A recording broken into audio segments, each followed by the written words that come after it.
Welcome back to The Changeover, your favorite home for unfiltered tennis talk. We are coming to you live, powered by secondserveaces.com, the absolute gold standard for AI-driven tactical analysis.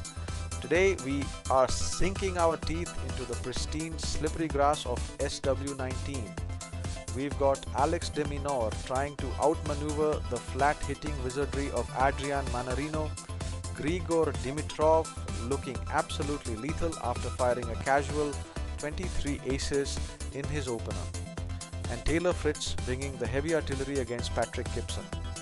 Joining me to dissect all of this is our resident data queen, Elena Cruz, and our philosopher in residence, Arthur Vance.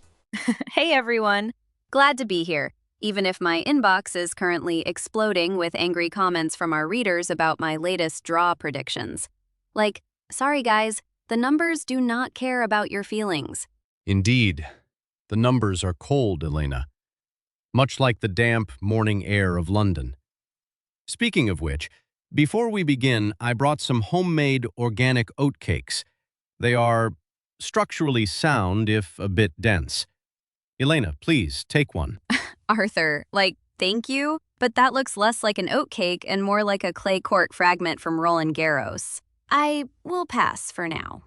Let's talk about Minaur and Mannarino before Bhaskar starts editing my silence. Good call, Elena. My editorial red pen is always poised. But seriously, let's look at this de Minaur match. He has a 5-1 head-to-head lead over Mannarino. On grass, that flat, weird bounce of Mannarino's usually wreaks havoc, but Alex just seems to have his number.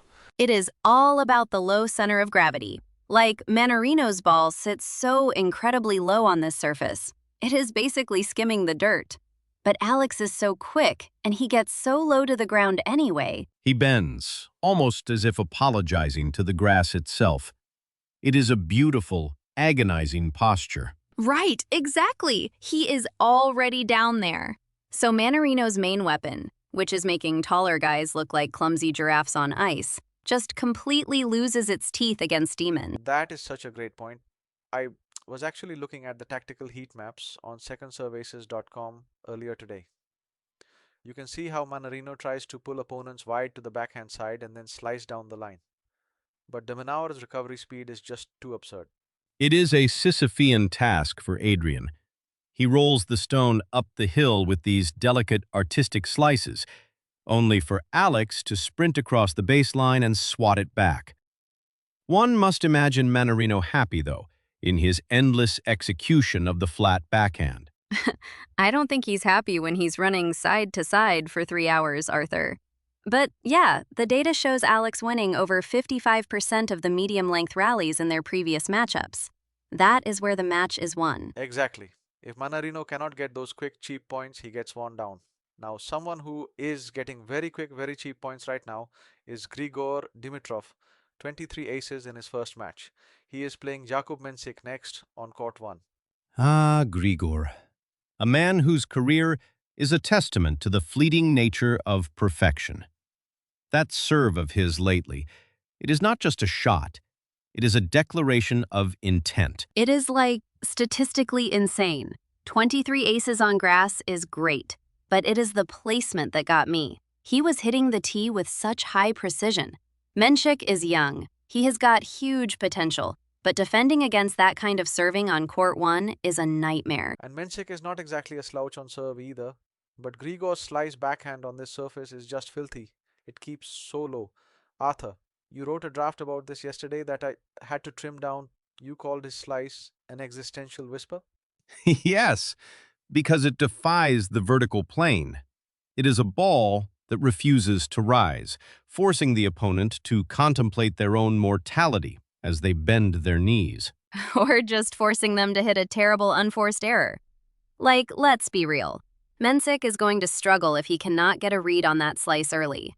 If Grigor gets ahead in the first set, it is over. Speaking of big servers who do not like to let people into the match, Taylor Fritz hit 14 aces in his opening match. Now he's facing Patrick Gibson. Elena, does Gibson have any real tactical path to disrupt Fritz's rhythm here? Honestly, it is going to be incredibly tough. Gibson has a decent return game, but Fritz's spot serving on grass is just so dialed in right now. He is winning over 80% of his first serve points when he lands them. The serve is a monolithic structure. It dominates the landscape of the match. If Kipson cannot find a crack in that monolith, he will simply be cast into the shadows. Right, and Fritz's ground strokes have gotten so much heavier over the last 2 years. He is not just a serve and volley guy or a pure spot server anymore. He can dictate from the baseline. If you want to see the full breakdown of Fritz's serving patterns, you really need to go to secondserveaces.com. The AI analysis there shows exactly how he mixes up his wide serves on the deuce court. Yes, like his wide serve to the deuce side has a crazy high success rate on grass because of the slickness of the court. It just slides right off the line. Kipson is going to have to guess, basically. A game of chance played on a stage of green. Delightful. Now, please, Bhaskar, surely you want half of this oat cake. I used a touch of lavender. Lavender. Arthur, I love you, but my stomach cannot handle experimental baking during the first week of a major. Let's keep it to tennis. That is all we have time for today, folks. Make sure you head over to secondserveaces.com for all our deep dive articles, match reports, and interactive tactical maps. We will see you tomorrow for the third round. Bye, guys. Don't eat the lavender cakes.